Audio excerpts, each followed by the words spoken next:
September 15, 1940, 11:32 hours, Angels 20 over London.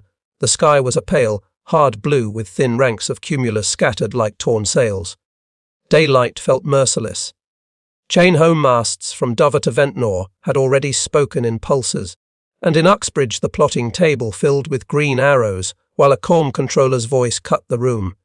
Raid. Strength 100 plus. Bearing 150. Height 20. Numbers chilled blood. Over the Thames the barrage balloons hung like grey moons, and beneath their cables Spitfires from 11 Group swept into the sun, elliptical wings flashing as they climbed on the bight of Merlin ether. Grace masked violence. The radio carried clipped ritual. Vector 090. Buster, Angels 2-0, tally, ho. And oxygen masks muffled the breath of boys who had learned to speak geometry in a month. Language became steel. A stream of Dornier Do 17s and Heinkel He-111s came on in tight Vics under a scything top cover of Messerschmitt Bef 109Es, the black crosses stark on silvered wings that trembled with slipstream and purpose. Threat wore order. From the south at 20,000 feet. A leader rocked his wings once and rolled the section, inverted into a sun-line attack. 8. 303 Brownings per Spitfire ready to stitch a zipper of fire into aluminum and plexiglass. Decision bit down. The Merlin's single-stage supercharger sang at 2,150 RPM, rotol prop biting. Glycol and hot oil scents threading the mask as the needle edged through 300 MIF and the sight ring steadied on a glinting canopy. The machine felt alive. Opened fire at 150 yards, 2-second burst, observed pieces fly from engine. Eke rolled onto its back and went straight down. Reads a Form 541 entry written that evening in dry ink and quiet hands. Paper carried heat. Beneath the Spitfires the hurricanes of another squadron wove for the bombers, their cannons and Brownings thundering at close range as a Heinkel shed panels and trailed smoke like torn ribbon across Kent. Courage worked in layers, but the Spitfire's duel lay at altitude, where BF 109Es bored in with DB 66-1As snarling, short on fuel and long on speed, their yellow noses glittering as they dove to scythe the climb. Clash felt personal. The first pass became a blur of tracers and vapour, the white scribbles of contrails torn into hooks and whips as metal met intent and men remembered too late to be afraid. Fear arrived second. Brake, brake, snapped the ARG-T, and a Spitfire flicked hard left, the laminar curve biting cleanly as a burst of 20 mm tore empty air where a cockpit had been a heartbeat before. Death slid past. The Thames curled like dull foil far below as a Dornier loosed its eggs early, bombs walking toward open water while its dorsal gun chattered futilely at a shape that came and went with the sun. Terror went wide.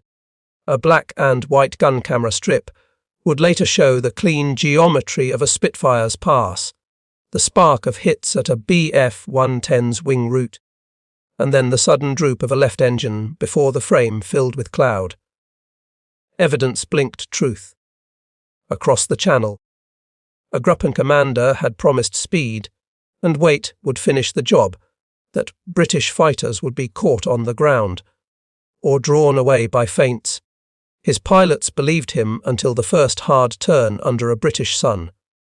Assurance met altitude. At 22,000 feet, a Spitfire's 8 Brownings spoke again, 3U3 API-AP, and tracer in a hissed thread.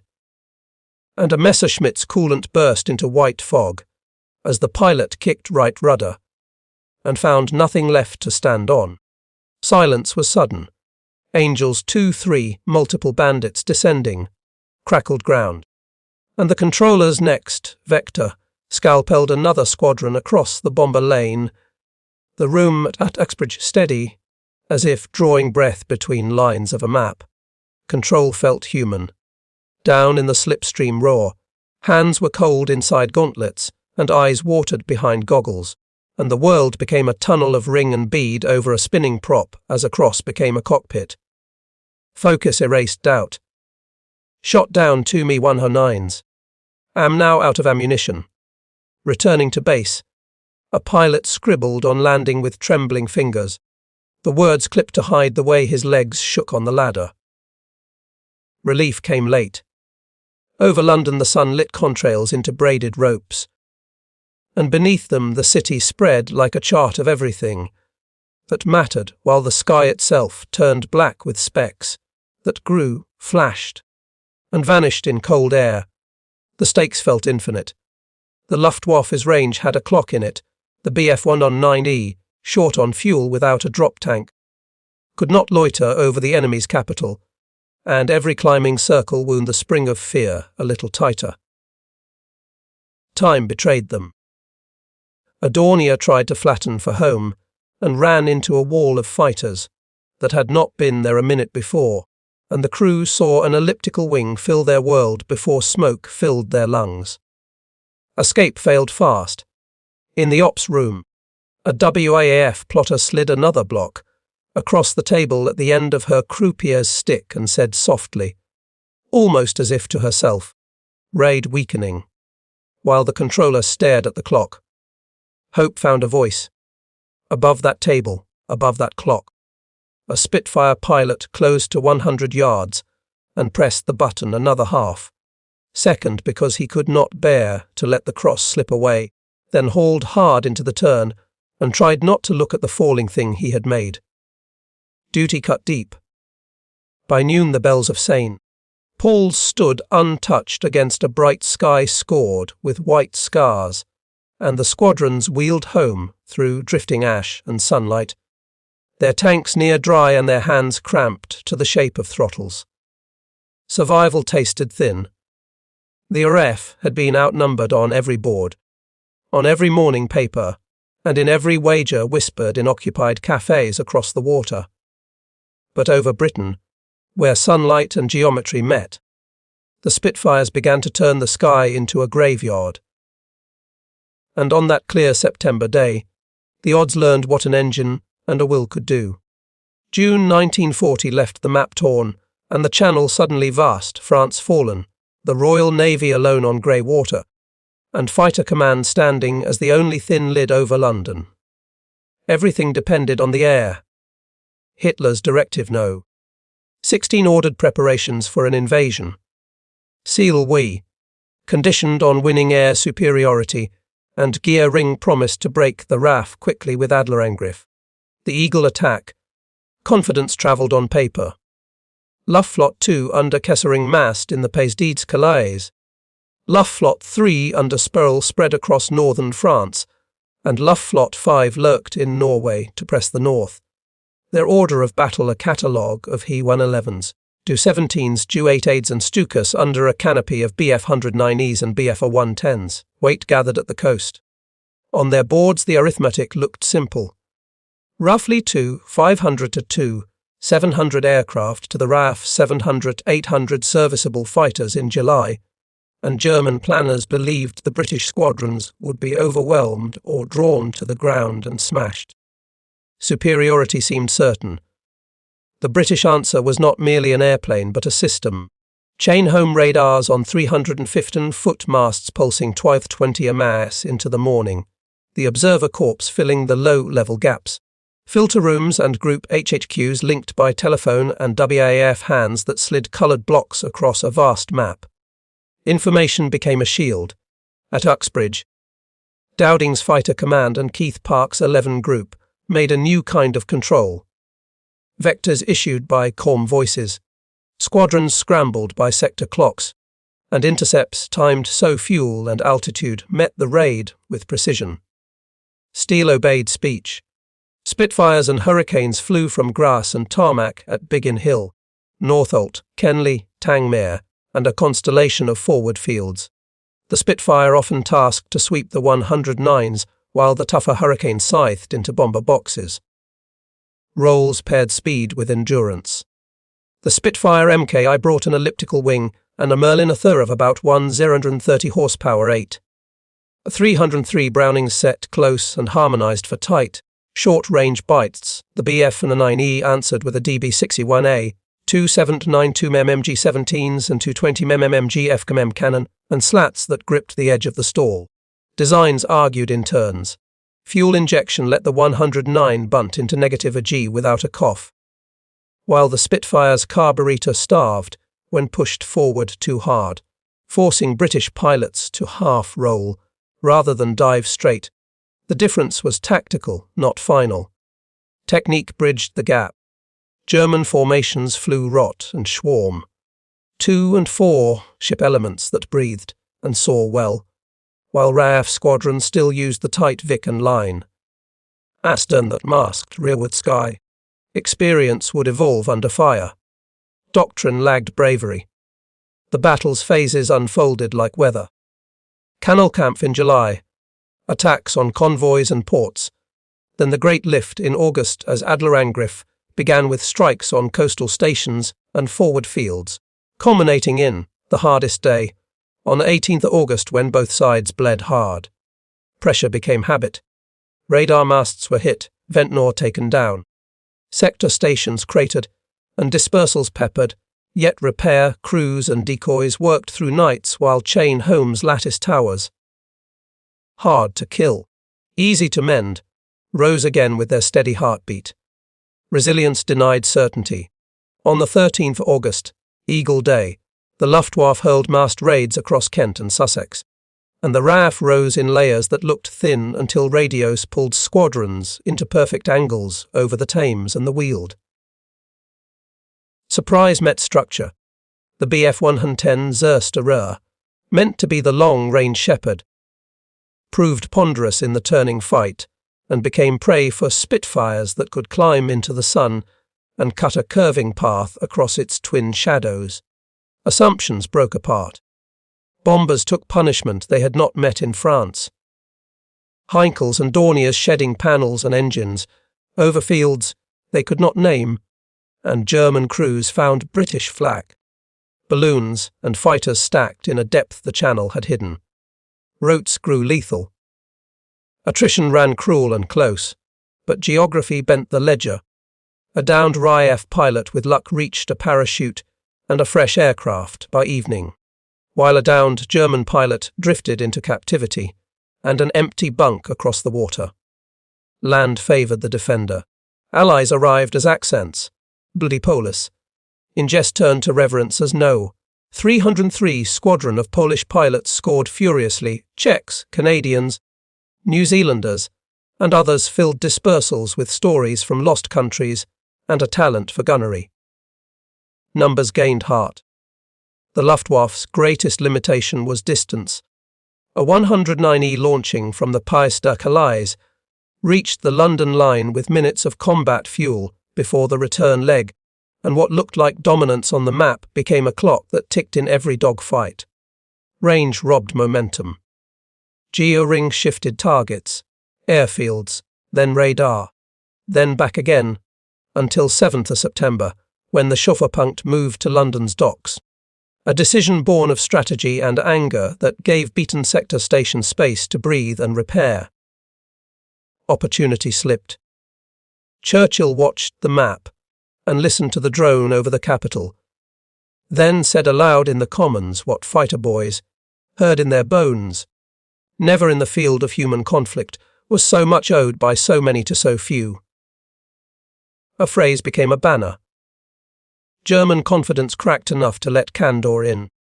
When Geo-ring asked what he needed, Adolf Galland later recalled answering. A squadron of Spitfires, a quip born of respect and the hard geometry of the British summer.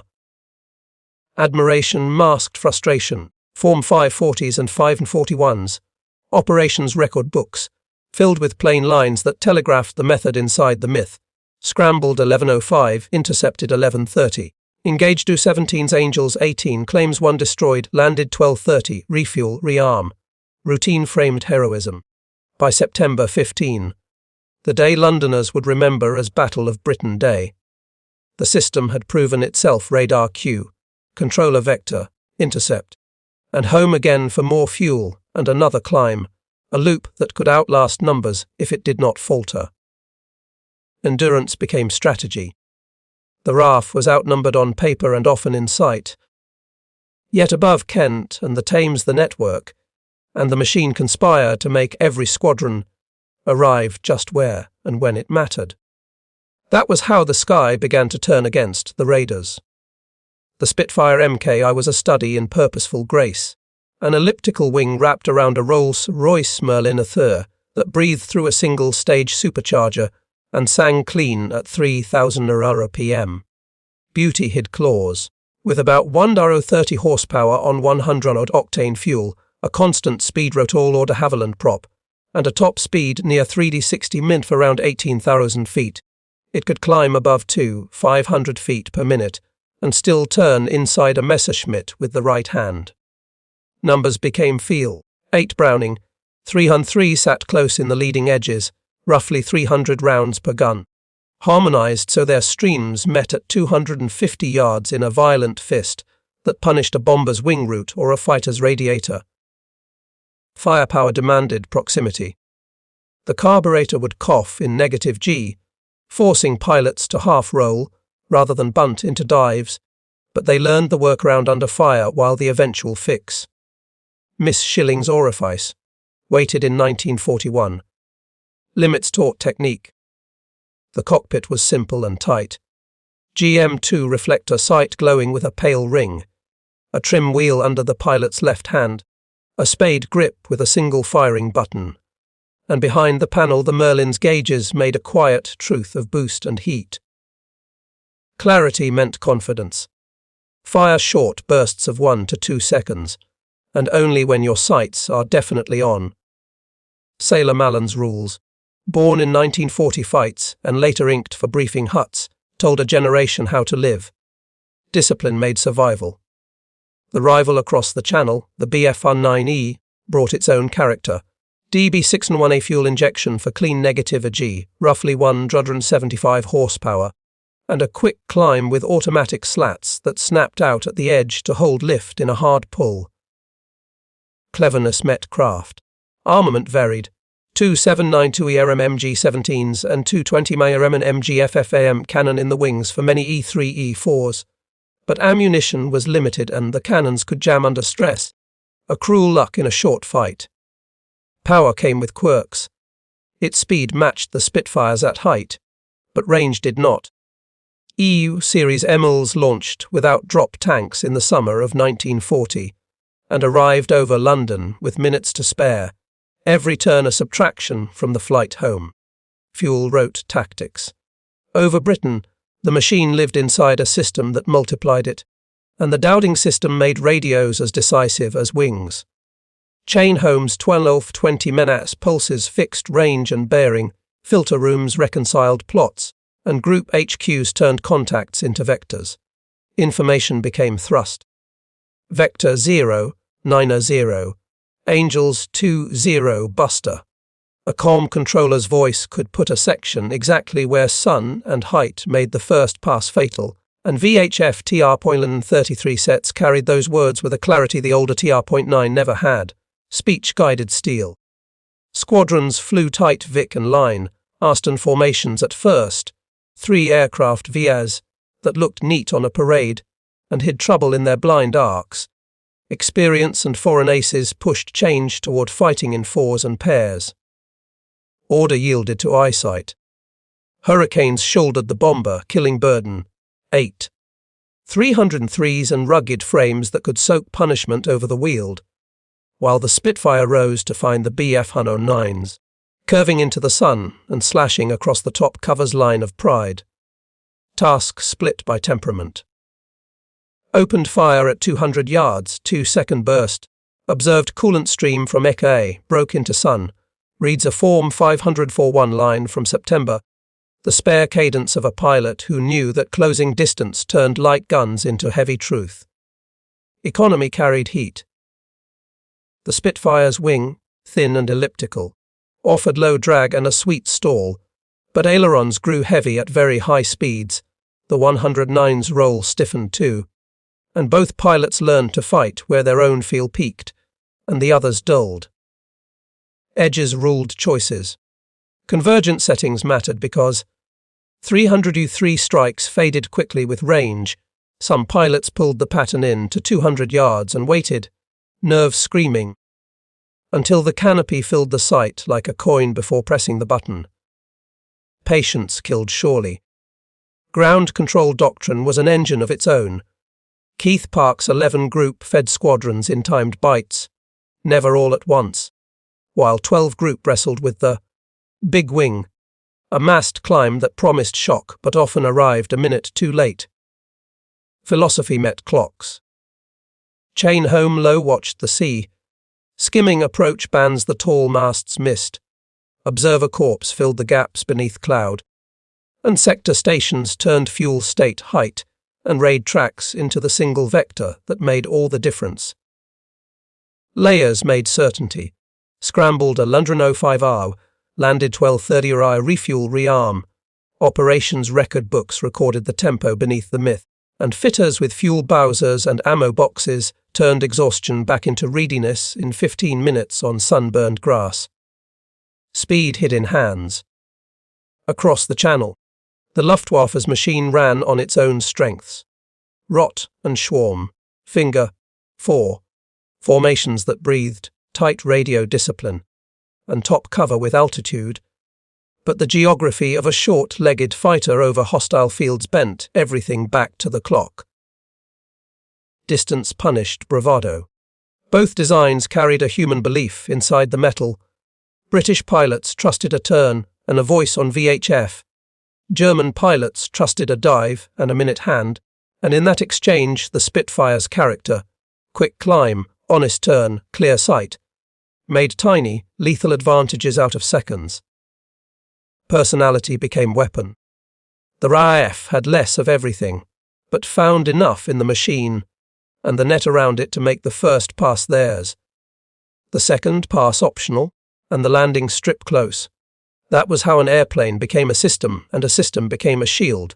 September 15, 1940, 11:30 to 1300 hours. 2 great raids rolled over Kent toward the Thames, and the sky above London filled with white wakes as contrails braided into ropes. The day chose a side. In the Uxbridge bunker, Churchill stood behind Keith Park and watched WAAF hands push coloured blocks across the plotting table while a calm voice vectored squadrons like a conductor. Nerves hid under ritual. Raid strength 100 plus, vector 0, 9, 0, Angels 2, 0. Buster. The controller intoned, and Biggin Hill's phones rang as pilots ran for dispersal and ground crews yanked chocks from chalk, striped wheels. A rhythm became a weapon. Above the Thames, Dorniers and Heinkels steadied into Vicks, their glazed noses aiming for docks and rails, with BF 1-ton 9Es from across the channel scything a nervous top cover at the edge of fuel. Weight moved with purpose. Spitfires from 11 group climbed into the sun line, elliptical wings flashing, hurricanes levelling to meet the bomber stream while the Spitfire sections angled for the escort's pride. Rolls locked into place. Contact, tally, ho, snapped through masks as lead elements rolled inverted and dropped, the GM2 sights pale rings floating over canopies and wing roots at 300 MIF and closing. The first pass wrote the truth. Opened fire at 150 yards. 2, second burst, observed coolant stream, E2A rolled on its back and went straight down. A combat report from that afternoon records in steady script. Paper caught a fall. Hurricanes tore at the Heinkels in head, on and beam attacks, and 1Do-17 jettisoned early, bombs walking into the Thames while its dorsal gun stitched at a Spitfire that wasn't there anymore. Nerves cut wide. At 22,000 feet Messerschmitts dove through sun to break the climb, their DB-61As snarling. But the Spitfire held the turn and met them nose, on with 8 Brownings that hissed into radiators and cockpit glass. Speed met geometry. A 109E flashed past and tried to bunt away clean in negative G, and the Spitfire half rolled instead of pushing, rolling out on the enemy's tail with the sight still full. Technique erased a flaw. Brake, cracked the ARG-T, and a Spitfire kicked left rudder. The airframe biting like a blade as green tracers swept the space where its cockpit had just been. death missed by heartbeats. From the road along Vauxhall Bridge, Londoners craned to see a glinting pencil, shape falter and fall. A Dornier Do 170Z from KG-76 breaking apart and smashing down near Victoria Station in a bright spray of debris and smoke. War reached the street. A surviving German crewman, dazed and bloody, sat on a curb while police took his pistol and a crowd stared, stunned to see an enemy that looked like any other young man. Distance disappeared. Up in the thin blue, the first wave frayed before the bomb line, and the second wave found new squadrons arriving.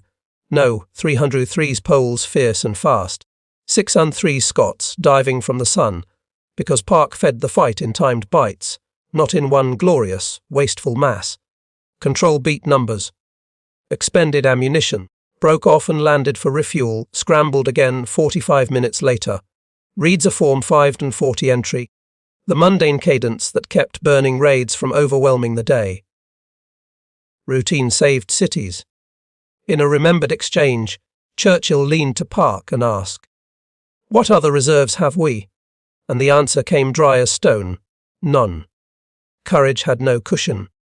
Over the Kentish fields, the BF Hun 9Es hit their fuel limits and had to turn for home, short-legged without drop tanks, leaving the bombers to cross the capital with fewer guardians and a rising western sun in their eyes. Clocks betrayed them. A Hay 111 staggered under a hurricane's close, range burst, smoke pouring from a starboard engine as the pilot jettisoned and turned south too early, only to meet a fresh pair of Spitfires that hadn't been there 5 minutes before. Escape collapsed. Gun camera film flickered. Later that evening at a debrief, a tight curving pass, sparks of hits at a wing root, a canopy flipping free, and then a pale parachute tumbling through a scribbled contrail. Proof lived in shadow and light. On the German side, a Gruppenkommandeur wrote in his diary with a stark honesty that didn't make the signals home. Stark J. Gerabwehr über London 109 Kurs Benzin Angriff Mehrfach Zerschalt. Confidence cracked into consonants. The Zersterer, BF 110s, meant to shield the stream, turned ponderous in the turning fight, and became targets, their twin shadows chased by single, seat fighters that could climb, turn, and be gone before a rear gun could find its arc. Assumptions died in circles. At Croydon and Kenley, pilots slid from cockpits with hands that shook and told the ARCs without looking up, 2, maybe 3, then scribbled on Form 541.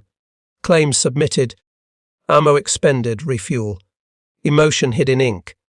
By mid-afternoon, as the second wave broke on the same invisible wall, London's bells still stood, and the raids thinned into stragglers, while the RAF's losses were replaced by men who landed, drank tea, and went again. Endurance found a face. Across the channel, signals that had promised quick decision turned to inquiry and blame, and on the airfields of the pass, Calais ground crews stared at empty spaces where machines should have rolled back by noon. Silence counted. The day's totals would be argued for years, but the feeling in the cockpits and the plotting rooms was not. The bombers had not reached their targets in strength. The escorts could not stay, and the Spitfires and Hurricanes were still there to meet the next wave. A myth ended. The Luftwaffe had come believing the defenders were nearly spent, and the capital lay under a thin skin. Instead, they found fresh teeth at every height, and a system that made Outnumbered feel like timing, not defeat. Arrogance met reality in clear air. After the hardest day, on 18th August, both sides rewrote their habits, and the air above Kent turned into a laboratory where each new idea cost lives before it paid. Learning hurt.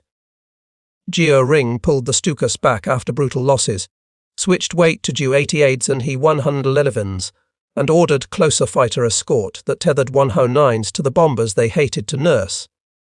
Agility became burden. Werner Ermelders argued for free JAD, free hunts at height. but orders sent Emils to fly slow above Vics where their fuel clocks ticked louder than any controller's voice. Frustration burned. On the British side, Spitfires began receiving constant speed props across the summer, Rotol and de Havilland units that turned takeoffs and climbs into crisp, repeatable leaps. The climb sharpened.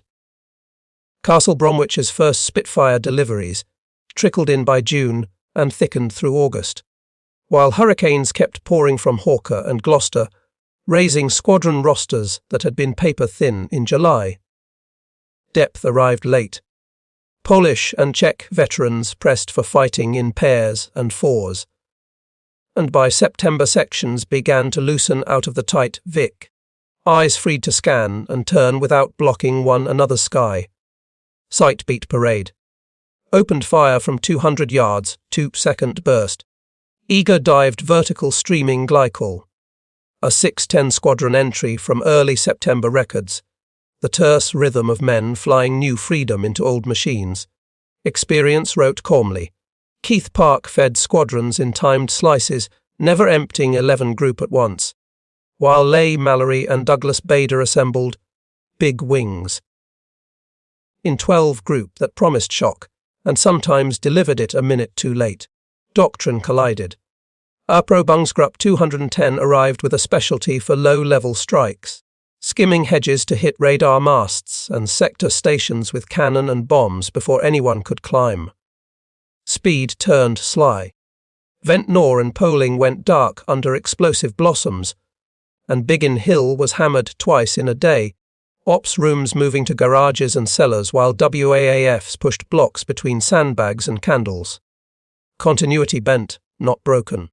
Chain home proved stubborn as lattice work, hard to destroy, simple to mend, and decoy masts and fields soaked Ms. Aimed fury while technicians rewired through the night under tarpaulins and the raw crackle of generators. Persistence paid.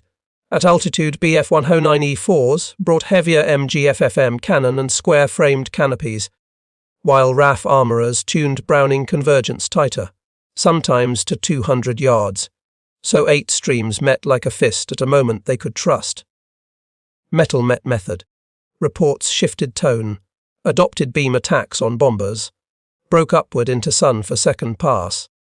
109s unable to stay, the line a quiet admission that fuel and distance were weapons the RAF could wield without firing. Time became a blade.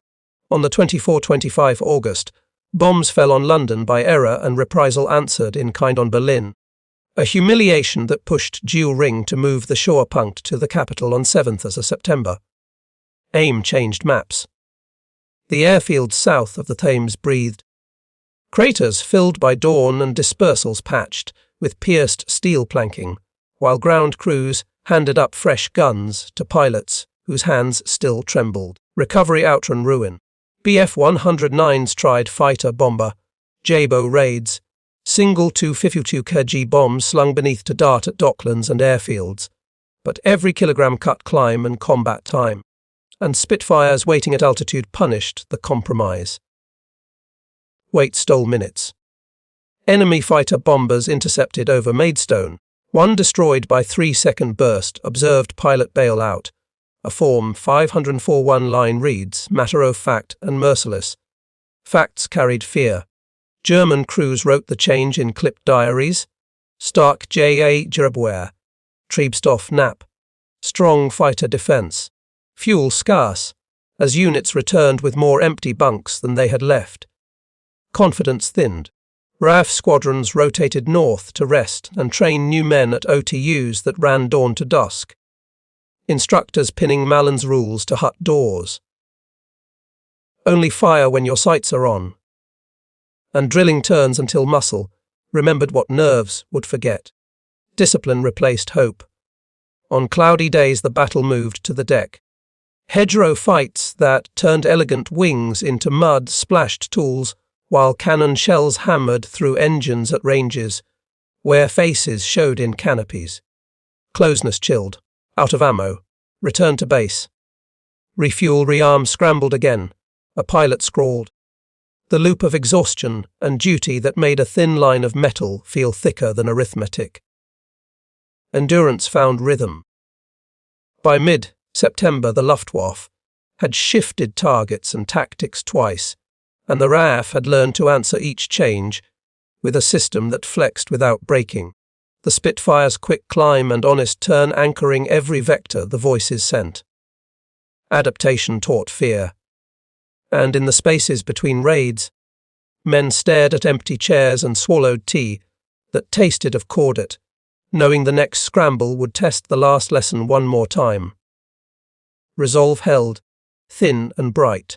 September 15 cracked the illusion of daylight certainty, and by the last weeks of the month the Luftwaffe found fewer hours when large formations could cross Kent without being chewed thin. Daylight surrendered. Stuka stayed home, Bf-110s bled away or shifted roles, and Heinkels and Dorniers wore escort like ballast as 109s watched fuel needles sag toward a decision they did not want to make. Range ruled. Form 540 stacked the cadence. Scrambled 1020, engaged 1040, landed 1115. Scrambled Wolf 1010. And the plotting room's chalkboards slid new blocks into the same lanes with a calm that hid strain. Routine looked like steel. Claims soared on the 15th of September. Over 100 in RAF tallies, and real Luftwaffe losses hovered near 60. But numbers mattered less than the truth. In cockpit glass, bombers broke off. Escorts turned early, and London stood in sunlight. Perception changed fate. The next days told the same story with fewer characters. Fighter-bomber dashes, high-cover feints, probing thrusts at ports, and Spitfire sections met them with the practiced geometry of climb sun and burst. Ambush met habit, intercepted 12-acre north of Gravesend, destroyed one, probable one, no casualties. A 603 squadron entry reads, "Dry ink over dirty boots," as if the sentence could summarize the cold in a pilot's hands. Detachment masked cost. Bombs still fell. Docklands burned and streets were scored, and when the blitz shifted the main weight to night on, and after 7th of September, it carved grief into London that no victory in bright air could erase. Triumph carried shadow. By day, though, the character of the sky changed. Raids that once moved like parades now slipped like thieves, and the RAF owned the decision to engage. Climb angle and convergence turning daylight into a place where bombers rarely finished their maps. Control felt visible. Calculus tilted as well. Downed RAF pilots often parachuted into fields they could name, rode lorries back to their sector, and flew again, while downed German crews crossed hedges into captivity behind barbed wire, and a language they did not share. Land favoured resilience. Production and repair crept ahead of losses, and hurricanes and Spitfires replaced holes in dispersal as fast as paint could dry, while armourers loaded fresh belts and fitters checked plug gaps under Merlin heat. Capacity outlived sorties. Across the channel directives tangled. Hit radar, hit airfields, hit London, and geo-rings pilots flew to maps that shifted faster than they could absorb, their grupping commandor arguing over escort altitudes and close versus free cover while the fuel clock scolded. Confusion wasted minutes. Gun camera film in British huts flickered. Tracers, sparks, white coolant. Then cut to grey as cannons spoke at a wing route, and the screen filled with cloud. Still images that turned smoke into an arithmetic everyone could read. Evidence convinced. Ike dove away. Returned at 8,000 feet as Jarbos. Another day's entry notes. The shift from mass to piecemeal that kept the hunt busy, but gave away the loss of daylight confidence. Momentum drained. The Poles of 303 Squadron wrote their own fierce ledger. More than 100 claims in 6 weeks. And British squadrons nodded with a respect born in shared dispersals, and the same cold stares through sight rings. Allies stiffened the line. By October the raids came high, small, and fast, the great armadas gone with the longer nights, and the RAF stood ruling the bright hours, while searchlights and sound locators began the hard new chapter of night defence. Victory had limits. Still, in the sunlit bands where Spitfires hunted, the Luftwaffe no longer chose the fight freely, and the graveyard the raiders had promised for British fighters became instead the thin blue above the Thames, where bombers learned to jettison and run. The sky belonged to them, and though pilots read the casualty lists with grit in their teeth, they strapped in again knowing daylight over Britain was no longer a place the enemy owned. Ownership felt earned. The RAF shield was hammered not only in air, but in brick and rivet, the shadow factory plan scattering production to Castle Bromwich, Southampton's supermarine works, and lines across the Midlands that could not all be bombed at once. Dispersal became armour. Castle Bromwich stumbled early, but in mid-1940 began turning out Spitfires in numbers, its jig lines feeding wings and fuselages at a rate that rose just as the summer demanded. Timing saved lives. Hawker and Gloucester pushed Hurricanes through their own chains, simpler to build and crucial to the ledger, while repair depots hauled in shotter-up airframes and returned them to flight with new skins and straightened spars. Rebirth beat attrition. Behind the front line of grass strips, refineries and tankers delivered American 100 octane fuel that let Merlins run higher boost and climb hard. The smell of avgas a quiet promise in Bowser tanks at Biggin Hill and Tangmere. Octane became altitude. In radar huts along the coast, transmitters that looked like scaffolding pulsed dawn to dusk, and technicians climbed ladders with spanners and coils, while observer corps posts kept logbooks of specs and bearings that closed the low-level gaps. Electrons met eyes. WAF plotters and telephonists turned information into action, moving blocks, marking heights, and passing vectors with a cool cadence that synchronized spinners and maps in real time. Hands made strategy. Operational training units ran at a sprint, instructors flying tired circuits in Miles, Masters and Hurricanes, teaching gunnery rules and sight pictures under chalkboards that quoted Malan and mended confidence. Skill was manufactured. Dowding kept his focus on pilots as the irreducible resource, resisting calls to throw reserves in a single blow, and reminding staff that an aircraft could be built in weeks, but a pilot took months. People anchored arithmetic. Supply chains reached into cottages and foundries. Women and men bucked rivets, stitched fabric, and machined spar caps, the promise of readiness measured in tea breaks and shift whistles as much as in horsepower. Nation became factory, decoy airfields, Q sites, glowed at night with trick lights and dummy fires, drawing bombs into empty fields, while sector stations patched runways under moonlight and re-erected aerials before dawn. Theatre made safety. British signals perfected VHF discipline. TR. London 33 sets carried vectors that sounded like gentle orders and landed like lifelines, and spares stockpiles meant a faulty radio could be swapped in minutes. Speech stayed crisp. Bomb damage reports from August and September look like scars on paper. Runway cratered, repairs complete Zu-100 and 600. 2 hangars damaged. Operations moved to alternate. Lines that speak to a system built to flex and keep breathing. Resilience kept time. Across the Channel, German industry worked furiously, but daylight victories in France did not translate to Britain's geography and network. Bomber losses bit into experienced crews, and machines that returned scarred waited longer for the next sortie. Tempo broke unevenly. Pilot replacement slow, experience low, appears in RAF and Luftwaffe notes alike as the summer grinds into autumn, a quiet parallel that only one side could afford in its own sky. Home helped. In rooms that smelled of coffee, cordite and warm radios, controllers plotted.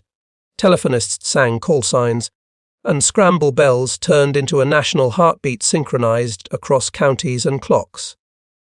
Coordination felt alive, and every time a Spitfire's wheels left grass and tucked, 1,000 hands were already on the next task, filling belts, mending aerials, refueling Bowsers, and logging plots, so the machine could meet the next arrow on the map. System made strength. The avalanche was not only steel but information and intent, carrying a thin force through a season when it had to fight every day and still be standing at dusk. Industry taught endurance. When the leaves turned and contrails thinned into autumn haze, the story of that summer was already being rewritten in the way Londoners looked up and in the way pilots looked down at the Thames. Memory chose its angles.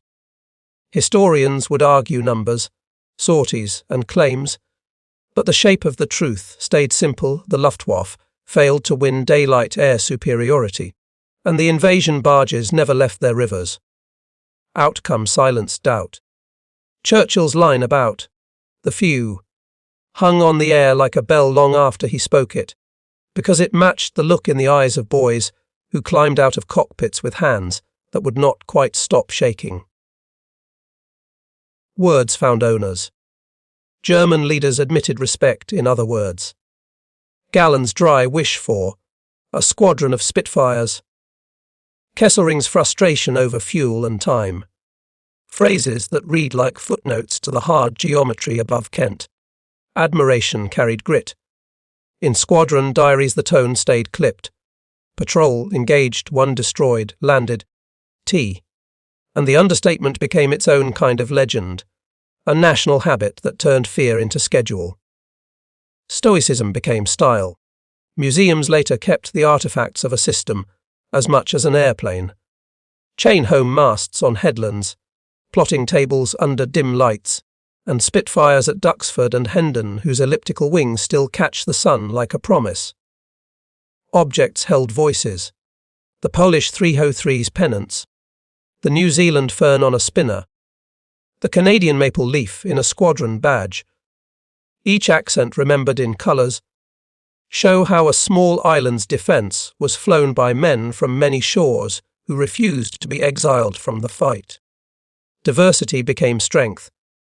Engineers remembered as well the value of early warning, the economy of vectoring, and the lesson that range and fuel clocks can undo fine machines when they cross the wrong coastline.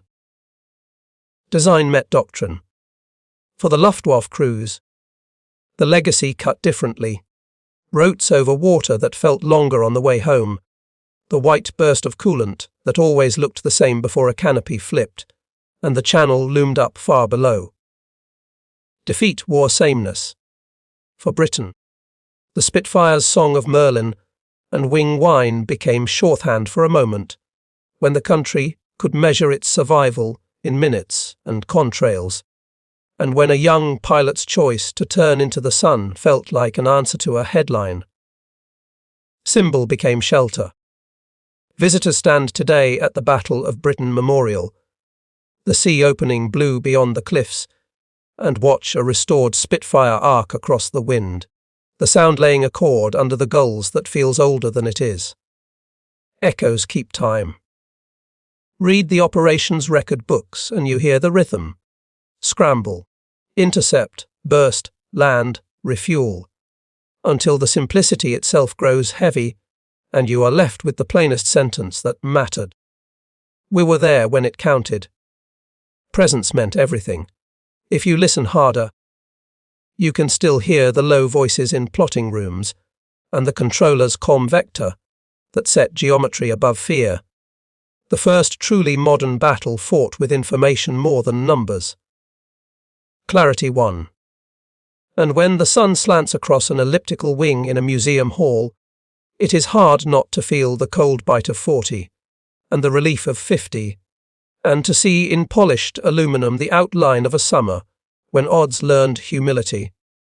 Light remembers. The RAF was outnumbered over Britain until the Spitfires turned the sky into a graveyard.